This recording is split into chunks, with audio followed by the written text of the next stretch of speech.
opened the new year by backtracking on that massive election promise to deliver the Stage 3 tax cuts in full. His government is defending the move, saying the revised cuts will target where the cost of living pain is most acute, middle Australians. Come on, James, is this decision watertight by Albo? No, I think... What do we make of this? Once, twice, three times a liar. I think we have a Prime Minister who clearly is trying to win elections but realises that he is trying to trade and buy votes. Let's just be really blunt about this. He is trying to buy votes in the middle class by giving them up in another class. And I think what we're saying here is actually just the typical embedded class warfare that you have from Labor. And again, I think the misstep here was, like you said, he blew it up. He really could not have committed more hardly to these, to these Stage 3 cuts, and then simply to step back from them just gives such an impression of lack of integrity. And I think that is the thing that the coalition will really fight hard now to say, how can you trust anything he says at this point?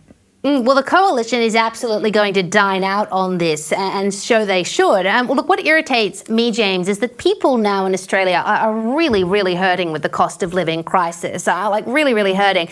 And Albo and Jim Chalmers, the Treasurer, are sort of pretending that they're the best friend of the middle class by rejigging the lower tax cuts.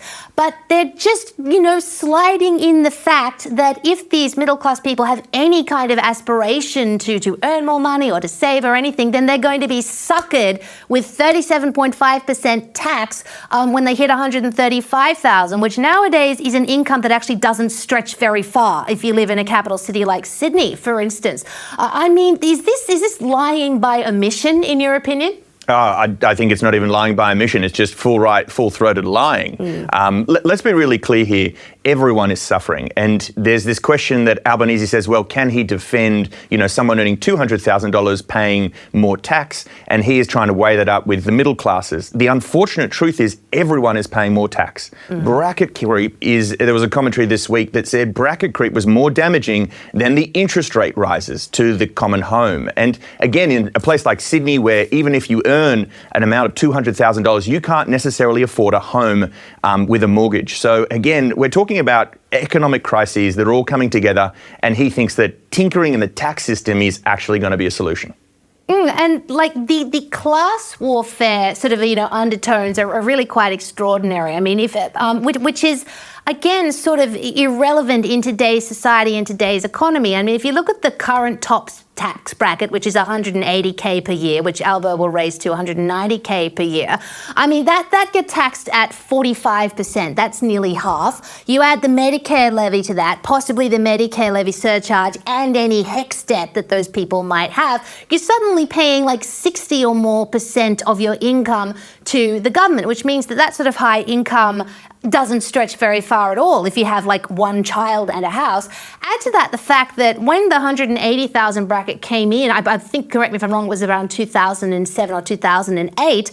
If that were indexed, that top bracket nowadays would be 250,000 or more. I mean, it's all these sort of hidden statistics that Albo is counting on to win Middle Australia. Do you think it's going to work, James?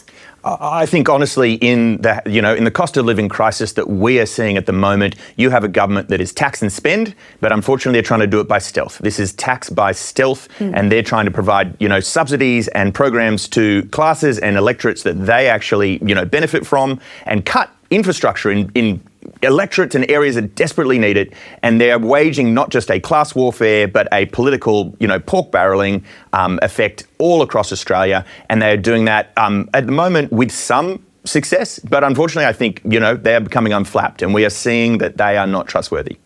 And I'll be interested to see how this turns out for the Albanese government. I mean, at the close of last year, we saw Albanese's popularity plummeting in the polls.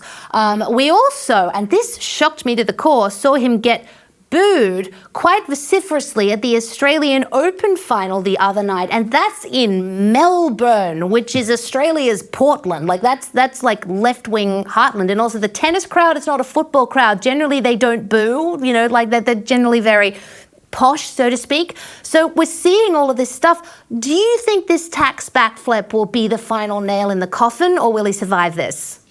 I don't think that there's any one era that's going to do these guys in, if I'm honest. I think this is a successive program of failures on their part. They've failed to deliver on immigration, on tax reform, on The Voice. But I think at this point, people are really quite incredulous. They are asking, what will you succeed at as a government that will let me vote for you? Like you said, to be booed in the centre of Melbourne for a Labor Party, which is their stronghold, is quite telling. But ultimately, I think Labor Party, let's not underestimate them. They have won some fights before that, we did not expect, and they are sharp, and they are trying to put together now a campaign package. And there's this question mark about these taxes and anything else that will come out recently. Are they trying to ramp up into an election and get some wins and maybe take us to an early election?